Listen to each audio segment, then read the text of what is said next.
Va ora in onda Filo Diretto. Va ora in onda Lega Liguria con Fabrizio Graffione. Buongiorno a tutti da Genova e dalla Liguria. Oggi 12-13 gradi, soleggiato, però poi stanotte pioverà. Nel fine settimana invece cielo terzo, quindi speriamo che ci siano intorno ai 14-15 gradi per i nostri graditissimi ospiti che verranno al mare qui nella nostra meravigliosa Liguria. Ma passiamo subito al nostro primo ospite della mattinata, che è il nostro capogruppo regionale Sara Foscolo. Ciao Sara, ci sei? Ciao Fabrizio, sì, ci sono.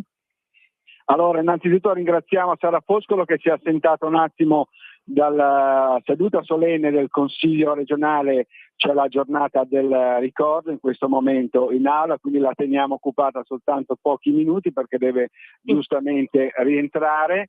Ma con lei volevo parlare subito di quello che è successo martedì scorso, sempre in Consiglio regionale. Insomma, sì. Le violenze, gli agenti picchiati, esatto. 100 appartenenti alle forze dell'ordine feriti durante il corteo pro Askatasuna, il centro sociale di Torino. La notizia è rimbalzata ovviamente anche qua a Genova in Liguria. La Lega ha presentato un ordine del giorno, ovviamente fuori sacco, tra virgolette fuori sacco significa che deve essere firmato da tutti i capigruppo regionali di tutti i partiti sostanzialmente, affinché possa essere votato, messo quindi in votazione in aula, però ciò non è stato possibile in quanto il Movimento 5 Stelle si è rifiutato di firmare questo ordine del giorno. Tra l'altro io ho letto anche la bozza, era molto bipartisan, normalissima. Sostanzialmente si chiedeva il sostegno alle forze dell'ordine e la solidarietà agli appartenenti alle forze dell'ordine feriti durante il corteo pro Askatasuna e una ferma condanna dei violenti manifestanti. Ci dici cosa è successo, Sara? Sì, vi dico intanto buongiorno a tutti. Come diceva Fabrizio, io mi sono assentata un attimo, c'è il Consiglio solenne, oggi è la giornata del ricordo, che si ricordano i martiri delle foibe, i morti delle foibe, che è un capitolo della storia che spesso non viene narrato e viene dimenticato, quindi è importante anche ricordare questa parte della storia che qualcuno nega. Poi per quanto è successo invece martedì in Consiglio regionale, io appunto, come diceva Fabrizio, ho presentato questo ordine del giorno. Tra l'altro io sono una molto moderata, non cerco mai lo scontro, anzi cerco sempre il dialogo, la diplomazia e la condivisione con le altre forze politiche. Quindi il mio ordine del giorno era banalissimo. Ho anche citato nelle premesse le posizioni che hanno preso esponenti di sinistra contro quello che è successo a Torino, gli scontri che ci sono stati per quella manifestazione, per questo centro sociale illegale a Scatasuna, esponenti di AVS, la Schlein, il sindaco di Genova Salis, tutti si sono esposti esprimendo solidarietà alle forze dell'ordine, a un poliziotto che è stato massacrato, accerchiato, massacrato anche con un martello, quindi cose gravissime. Una manifestazione che era sui social, giravano anche dei manuali d'uso contro le forze dell'ordine, quindi è stata un'aggressione organizzata, una guerriglia organizzata. E ora in Consiglio regionale tutte le forze politiche hanno sottoscritto questo ordine del giorno, compresi il capogruppo di AVS e il capogruppo del Partito Democratico. Il capogruppo del Movimento 5 Stelle non ha voluto sottoscriverlo, in quanto praticamente lui sosteneva che la solidarietà ai poliziotti serve a poco, che bisogna fare più assunzioni. Ora io ho fatto presente al capogruppo del Movimento 5 Stelle che mai come questo governo sono state assunte forze dell'ordine, perché parliamo di numeri dal 2023 al 2025, sono state assunte più di 30.000 nuovi agenti, cose che nei governi di sinistra non era mai successo.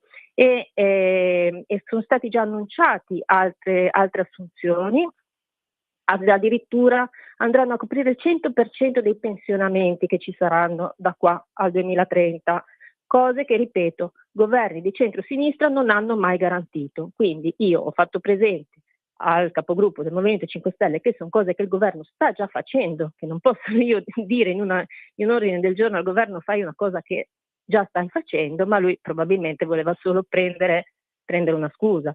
Tant'è vero che i suoi colleghi dell'opposizione gli hanno detto esci, così non sei in aula, non sei obbligato a firmarlo, ma lui ha detto no, io esco fuori e dico che è un ordine del giorno che non serve a niente.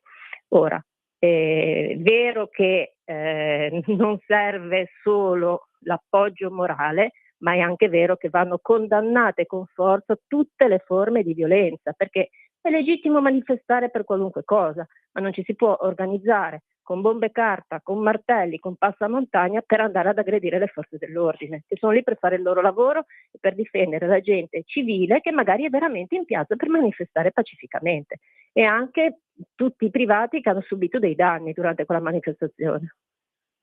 Diciamo che il pretesto dei 5 Stelle era ovvio, e condannare fermamente dal punto di vista formale e istituzionale credo che serva parecchio, specialmente ai nostri appartenenti delle forze dell'ordine e anche all'opinione pubblica. Ecco, poi tra l'altro non c'entra assolutamente niente l'assunzione dei poliziotti con le violenze di Torino, cioè è veramente una scusa molto molto che fa acqua da tutte le parti. E tra l'altro sulle assunzioni il nostro sottosegretario Nicola Molteni sta facendo un proficuo lavoro, insomma. Adesso comunque io adesso ho depositato, perché ovviamente non essendo stata firmata da tutti non abbiamo potuto approvarla, l'ho depositata, purtroppo andrà in discussione il mese prossimo, ormai quindi a marzo, che sarà lontano ormai dagli eventi di Torino, ma sarà l'occasione per spiegare anche ai 5 Stelle quello che sta facendo il governo in questo momento, anche grazie al sottosegretario Molteni.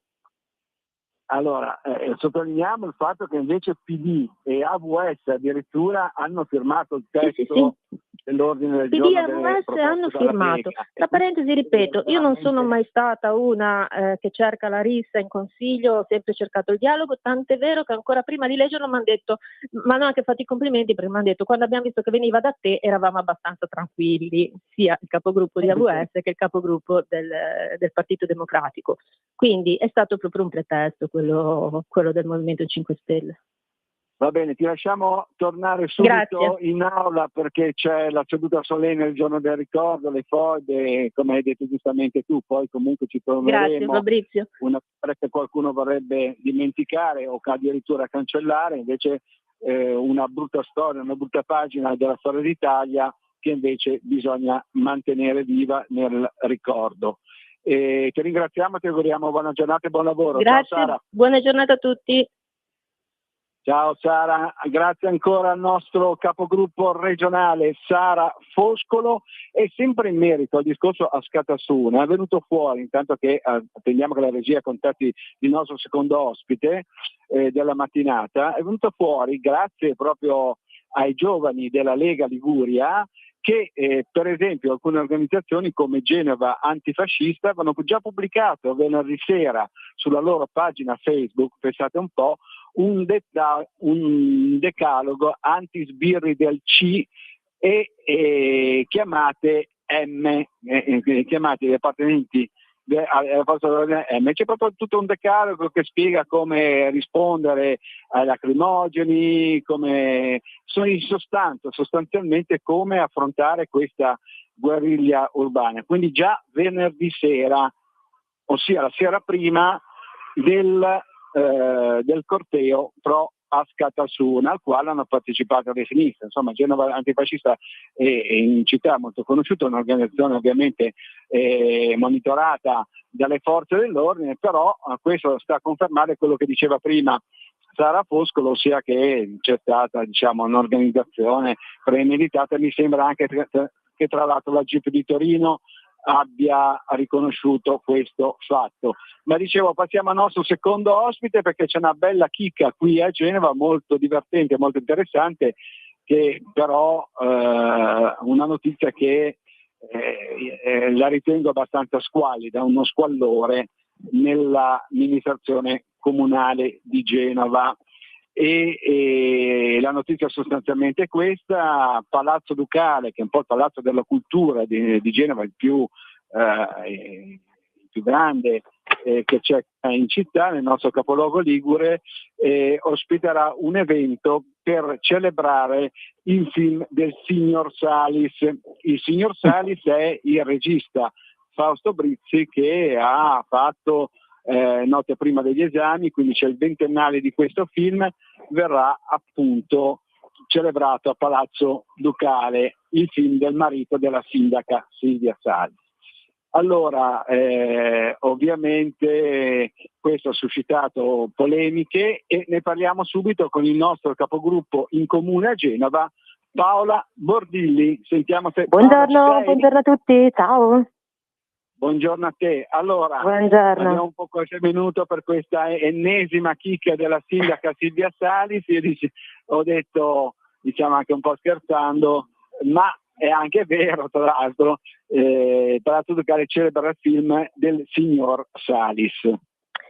Sì, assolutamente sì, devo dire che oltretutto diciamo, questo è stato denunciato come fatto molto grave da noi come Lega, anche con il vice ministro Rixi, nonché anche da ambiti legati proprio con l'Ace Sinistra invece, perché diciamo che questa è veramente una scelta inopportuna, completamente inopportuna, se pensate oltretutto che cade nell'anno del 2026, dove pare che vedrà luce anche il sequel di questo film, quindi un'operazione che ha diciamo molte sfumature commerciali e l'opportunità di vedere che nel Palazzo, sede della cultura della nostra città, dove oltretutto quest'anno prenderà vita una mostra bellissima con Van Dyck, legata proprio alle opere di un pittore fiammingo importantissimo. Ecco, vedere questo paragone con un film, comunque un film leggero, un film pop, un film commerciale, nel vero senso della sua parola, che ovviamente è legato a diciamo stretto mandato, no? Con il sindaco, essendo il suo marito, ecco, l'abbiamo trovata veramente una roba davvero inopportuna e non all'altezza della programmazione culturale della sesta città d'Italia. Aggiungo che oltretutto questa programmazione ha uno sponsor che viene da fuori Genova, quindi da fuori Regione Liguria anche. Quindi anche questa cosa di diciamo così legare l'iniziativa con delle realtà fuori dall'ambito sia comunale che regionale, anche questo è l'ennesimo schiaffo un po' alla nostra città. Ecco, Palazzo Ducale negli ultimi anni ha vissuto numeri importantissimi. Questa mostra su Van Dyck, come ci dicevo, è una mostra che avrà un risalto pazzesco a livello internazionale, e vedere ecco questo abbinamento, questo accostamento con un film che è prettamente commerciale, è un film che non è un film cult della storia del cinema internazionale, e per di più ecco con questo legame stretto familiare con il sindaco Silvia Salis, ecco, dà un po' la cifra anche credo di come si stanno muovendo le cose qui nella nostra città, ecco, perché stiamo vedendo e assistendo a continue anche nomine in diversi ruoli apicali, CDA e quant'altro, di tutti i personaggi estremamente legati con il sindaco, ma talmente legati che magari sono anche persone che hanno partecipato alla campagna elettorale, sia come candidati o addirittura magari anche come finanziatori della sua campagna. Quindi insomma atteggiamenti veramente brutti. Insomma, è già domani lo slogan della sindaca Silvia Salis, ma mi sa che qua siamo a roba di Prima Repubblica. Io ho visto sui social molti genovesi hanno commentato che schifo, io mi limito a dire invece che squallore, che grande squallore, anche se tu hai detto che è stata una cosa inopportuna. Ecco, bisogna dire che in tal senso la sindaca Silvia Salis ha preferito restare in silenzio, trincerarsi in un no comment su questa vicenda, affidando poi la replica ai responsabili di Palazzo Ducale. Tra l'altro la nuova Sì, anche qui una cosa secondo me non non bellissima, no? Come dire, anche come atteggiamento, come comportamento, però guarda, cioè Fabrizio fa il paio un po' con l'atteggiamento che il sindaco ha tenuto quando martedì fa nel consiglio comunale, cioè l'abbiamo incalzata su un tema legato a una sua consigliera che ha definito l'Israele come uno Stato governato dagli assassini, e quindi noi abbiamo chiesto contezza al sindaco che prendesse una posizione, ed il sindaco è scappata dall'aula, ma scappata nel vero senso della parola, cioè portando via l'intera maggioranza. Questo, ecco, come dire, fa un po' il paio, no? Perché alla fine fa capire sempre di più come questo sindaco è un sindaco che della comunicazione fa una sua bandiera, ma quando non sa cosa dire, quando capita qualcosa su cui non riesce ad avere il copione pronto, scappa. E io allora pongo la domanda che abbiamo posto già diverse volte: questa donna che ha ambizioni anche nazionali, ma chiediamo come possa averle se poi in un comune scappa. Ecco, senti Paola, io ti faccio una domanda. Se questo evento a Palazzo Ducale che celebra il film del signor Salis, squallido e inopportuno, ribadiamo, una brutta pagina per Genova, fosse stato fatta la stessa cosa da un esponente, da un sindaco di centrodestra, cosa sarebbe successo? La rivoluzione a Genova? La rivoluzione, allora intanto mi permetto di dire che sicuramente alla fine, e la storia ce ne dà atto, un sindaco di centrodestra non l'avrebbe fatto, e infatti negli 8 anni precedenti non abbiamo mai avuto casi così eclatanti, ecco. Sarebbe successo finimondo, sì, questo l'abbiamo detto anche nel nostro comunicato stampa ieri come Lega, Consiglio Comunale, con il mio collega Bevilacqua. Per noi questa doppia morale, ecco, questo modo anche che c'è proprio di, come dire, alla fine se le fa queste cose la parte a sinistra, tutti tacciono, va tutto bene, se le fa il centrodestra, apriti cielo. Ecco, questo purtroppo è un atteggiamento che dobbiamo combattere ogni giorno, lo facciamo noi con i nostri ruoli nei consigli comunali. È importantissimo, fondamentale che anche con i militanti siamo sempre più legati, ecco, per combattere questa sbagliata forma culturale per la quale ahimè molte volte quando le cose vengono fatte dalla parte sinistra sembrano giuste, e quando le facciamo noi sembrano sbagliate, e molte volte vengono raccontate in maniera sbagliata. Quindi assolutamente sì, sono pienamente d'accordo su questo. Mi preme anche dire, ecco, che sicuramente il nostro stile orgogliosamente è uno stile diverso. Devo lasciare perché il nostro tempo a disposizione purtroppo è scaduto. Ti auguriamo una buona giornata e un buon lavoro. Grazie mille a voi. Grazie ancora al nostro capogruppo al Comune di Genova, Paola Bordilli, e per il momento da Genova e dalla Liguria è tutto. Linea a Milano da Fabrizio Graffione.